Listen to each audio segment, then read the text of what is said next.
all you literary legends and luminaries. I'm Julie and welcome back to Booksmart. It's been a while since my last episode.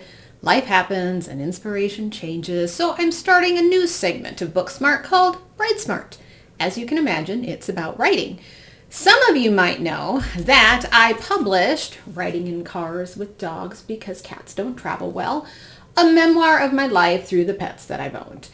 I didn't sell many copies, and this led me to wonder why I bothered at all. It's the third book I published, and I obviously haven't been successful. But what does success mean? Being a New York Times best-selling author might be a little far-reaching, but wasn't I successful in writing a book to begin with? How many people flippantly say, hey, I'm going to write a book, and think it's an easy task? And how many of those people who say they're going to write a book actually write a book? And those that do finish, do they publish it so that it looks like a book or something that Microsoft Word printed out? So wasn't I successful even if I didn't make any money? I'd like to think I succeeded, but it took me a while to come to that conclusion and I still have my doubts. So I was questioning what my purpose of writing was. I stopped writing and even stopped reading for a little bit. Yikes, I was in bad shape. It didn't help that everything changed where I teach, and now it's just horrible, and I dread going to work. It was so stressful, it even caused an eczema outbreak. I was covered in spots, and it was horrible. The mental stress caused a physical response, so I knew there was something missing. Reading and writing. So I'm back at it, and decided to share my writing journey with you.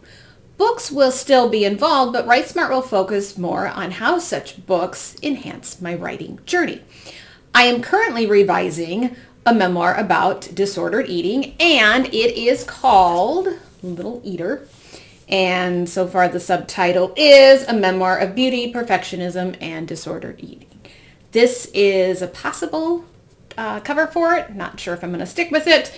But right now I'm on my second major revision, and I tend to overwrite. And then I spend a lot of time killing my darlings, but all the darlings I've killed, I'm putting into another potential memoir.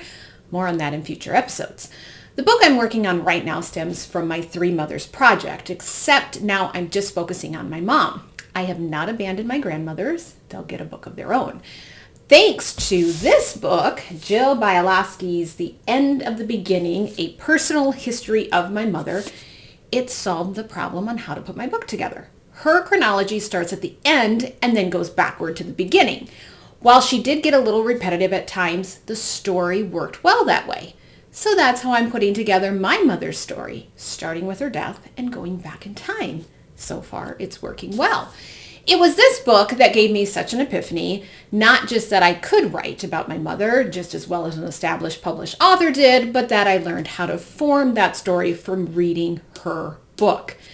This was a nice reminder to one of those first lessons of writing. You can't write if you don't read. So thank you, Jill Bialowski. I will always believe that we run across the books we do when we need them the most. And this book helped me out of my reading and writing funk. So Write Smart will hopefully hold me accountable to my writing goals and keep me writing no matter what life throws at me. By building a writing community, maybe it will help facilitate any other writers out there who are also trying to do the same thing. It is New Year's Day. I wonder how many of you declared writing a book as one of your New Year's resolutions. My goal for 2026 is to publish Little Eater, hopefully by summer, and have a rough draft of my memoir about my mom finished. Maybe I shouldn't have said those goals aloud, but I'm going to hold myself to them. And if all else fails, well, and we get stuck, we can just write alternative endings to Stranger Things. Thanks for watching. My goal at Write Smart is to write books so that we can all get a little bit smarter, one book at a time.